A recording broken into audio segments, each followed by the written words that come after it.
With my wonderful guest, Mr. Will Slater of Slater Recording Studios in New York City. No, upstate New York. Oh, I said this upstate New York. Come on now. Everybody thinks New York is one big city. It's massive, isn't it? Like, isn't Manhattan all part of it? And yeah. Manhattan's right by Canada, if anybody knows. You know what I mean? It is. Well, it actually, New York is on the edge of Niagara Falls there, Buffalo, New York. Yeah, there goes Buffalo. There goes Buffalo, Manhattan, Staten Island, and then Pennsylvania. That's it. That's all New York is. Nothing else. Yeah. Okay, well, everyone, welcome to Connected with Carrie. This is my second season, episode 5. And again, Mr. Slater with us this evening. I am pleased to bring you back because I can't remember. I don't think I had you on a Connected with Carrie show last season. I believe I just had you on my Underground Radio C platform. So, yes. So, he is not new to me, but he is new to all of you through the radio station. So, welcome. Hello. Please introduce yourself and a little bit about what you do and all that good stuff. Absolutely. My name is William Slater. I'm a 31-year-old war veteran. I make people's voices and stuff sound better than normal. As weird as it sounds, no man. I love music. That's basically all I do. I wake up in the morning, watch cartoons, and come to the studio and do music full time. And what kind of cartoons do you necessarily watch? Is there like a habitual cartoon, ritual, or is it just whatever? I'm an old anime head. I grew up on Tekkamon Blade and other stuff like that. All the weird mecha stuff like Gundam Wing and Dragon Ball Z. Dragon Ball Z is like the best.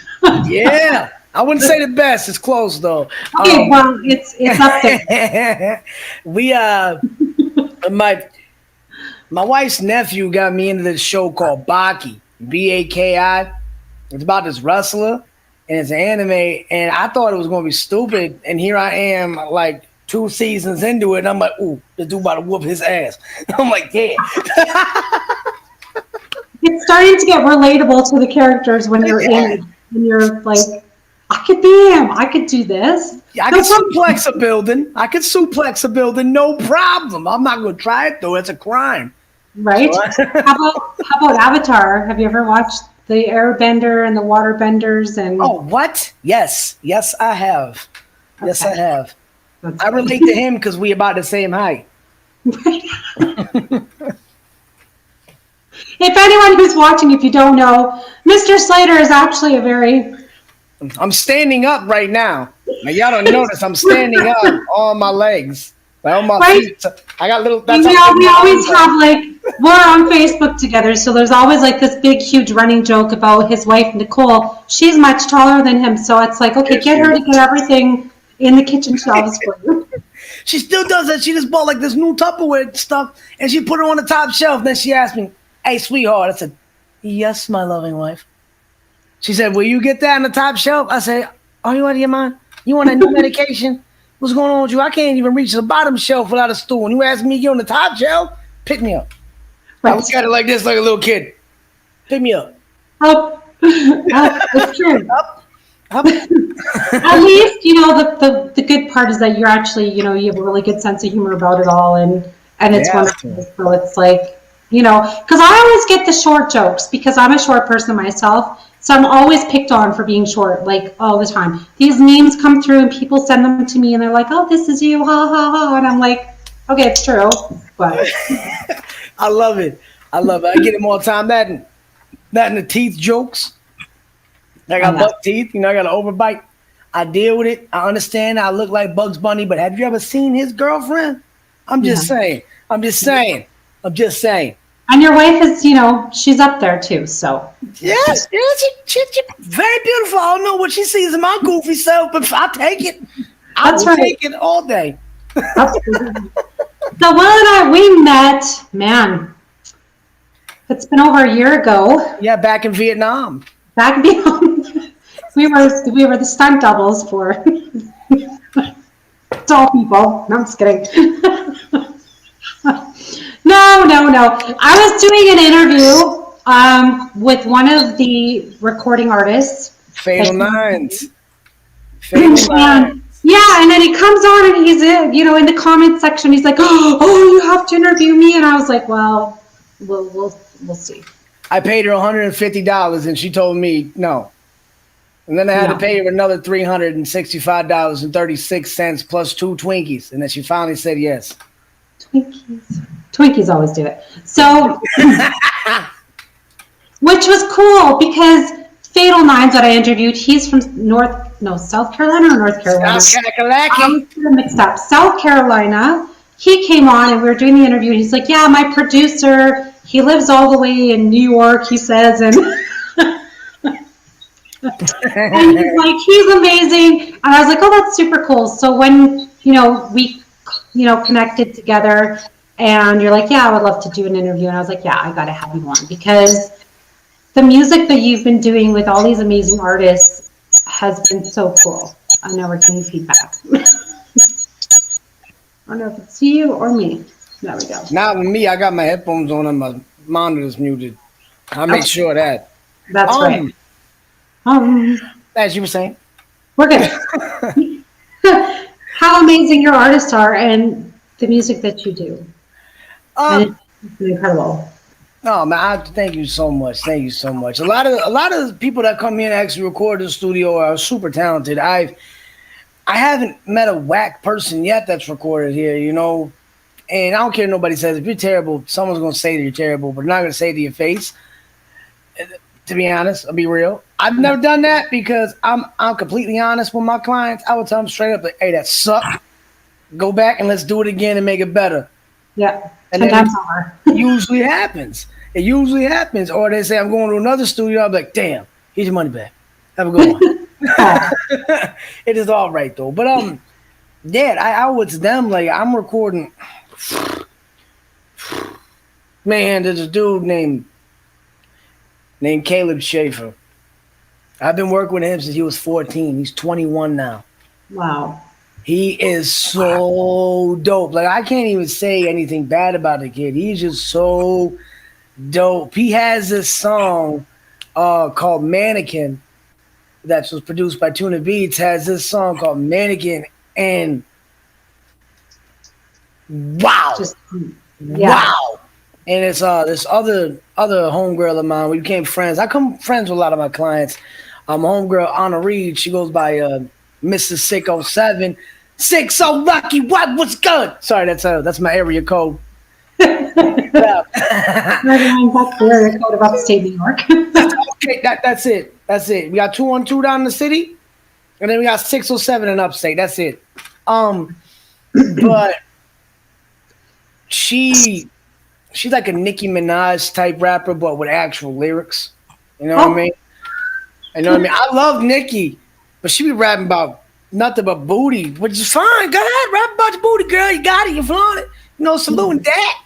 But you can only write so many songs about it, and then it's like, okay, well, what else do you have, right? Because there's no substance than just booty, and you're like, okay, well, we know about your booty by now, but come on, let's be real. Exactly. People have paid for pictures, but not me twice. There's I never really paid. They were gifts. Downloaded for free off OnlyFans. See? What? I'm just saying. We had Yahoo image search back then. But we have that this other dude, I can't wait to record him again. My boy Awful P. Oh yes. I had him on before. He is amazing. He is an amazing artist. He's been through a lot, and you can kind of tell through his music, like there's a lot of pain and suffering, and he brings it in, and it's just like, wow, you can just hear it, and it's like, oh yeah, yeah. I'm in a group with him. Like me and him formed a group called Grunts. You know, because he was in the streets most of his life. I was too, but then I did the military thing, and then we come back, both soldiers of fortune. You know what I mean? Yeah. So grunts. He knows the acronym. I don't. He Yeah, I knows. can't remember it. I would have to look it up, but I it was just pretty know. cool. Yeah, he's ridiculous, man. He's ridiculous. His writing, his singing, it's just. I'm glad he on my side.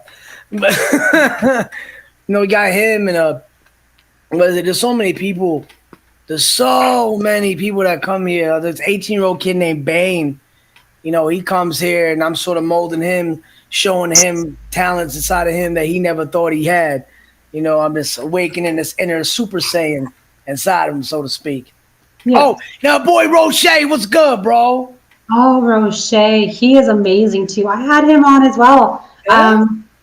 Yeah, a few months back. Actually, more than a few months. I think it's been about 6 months now. Jeez. Like it's been incredible. I had a lot of your artists come on and hit me up and be like, "Hey, let's do this," because it's been incredible, absolutely incredible. So, yeah. What else was I going to say? Yeah, please tell us a bit about your other artists that you've had with us. What do you mean, like, as far as like the other artists that You've had some pretty big names in the studio before. Not really in the studio that I've worked for. Some I've signed NDAs for, so I can't disclose that. But I will say this: one, it's out now, so I can talk about it. Zanman, I helped my buddy William Bowser mix a song. I'm trying to yeah, and that got us Grammy considered. We were almost nominated, but we were considered. And it's a lot of my friends are like, "Oh, that's considered." Oh, but no, that good to me. That feels good to me. So we got that. Doing wonderful. I'm hearing rumors that it's close to gold now, so I'm only hearing rumors. So that means I might have a gold plaque right around these walls here for a track I help on, man. Yeah, that's awesome. I just got in. What is it? I got a song I'm working on with my cousin-in-law, Luke Sturdivant. I'm working with him, and he does my graphic works and all that. And me and him are working on a song called "I Want to Smoke Weed with Willie," talking about smoking weed with Willie Nelson. Because everyone's like, "I don't smoke with Willie again." I said, "Hell with that, light it up. Let's do it, Willie." You know. Do you have any like raw music that you can share with us? A little bit of it. Not that I can show. Yeah. Not that I can show. I do have a couple I can send via email if you want to play on your end. We could probably do that. We'll see if it'll work on my end. I'm not like in my studio, which it makes it a little bit harder because I don't have the right sound equipment on my end to play it. But yeah, if I played it through my speakers, you're gonna get crazy feedback. Oh yeah, that's right. Okay, well we can do that real quick. But yeah, and I just have been watching you consistently because we are, like I said, we're friends on Facebook, and I just see you popping up, and you're always doing lives and things like that, and you're like, oh, we're always making music, and it's just consistent all the time. So I know, like, you're always. It's always doing something. I'm gonna send you 3 songs. Actually, you can pick which one you want to play. Okay, that sounds great. And how did you? I don't know if we actually really went into it before, but how did you become into music production? Like, what was the big story behind that? Because I don't even remember what we talked about. The big thing behind that, the reason why I got to do what I was doing is I was just tired of not having good production and tired of being broke. So I got into it a little bit as far as that goes, but I've always loved it. My grandfather was a musician. Yeah. And boom, sent it to you. Okay. All 3 of them. My grandfather was a musician. My grandpa O'Neill, he was actually in the Army. He was a helicopter medic with Roy Clark.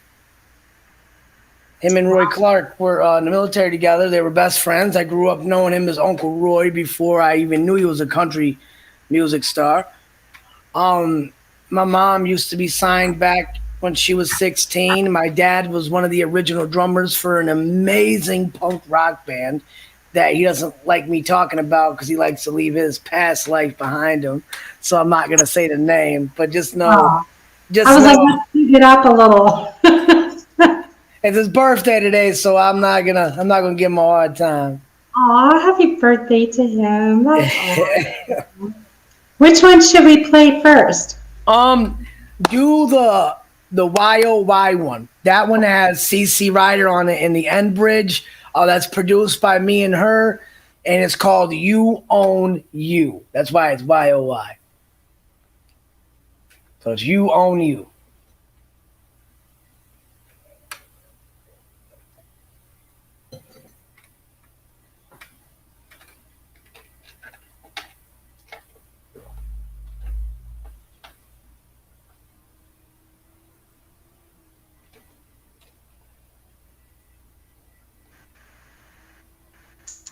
Yeah.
So how everybody doing tonight? I'm doing wonderful in my Grogu cup. Um, Apparently have a little technical difficulties. How's everybody's evening? I know mine is well. I'm working on a couple of albums right now, so to speak.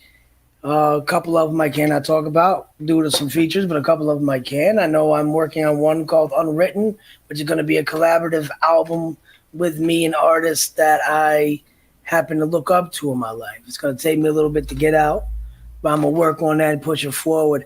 I'm also working on one called Agoraphobia, and it's going to be about me and my inner demons. And we're going to try to push forward with that and try to get everything proper. I just need to finish 2 contracts with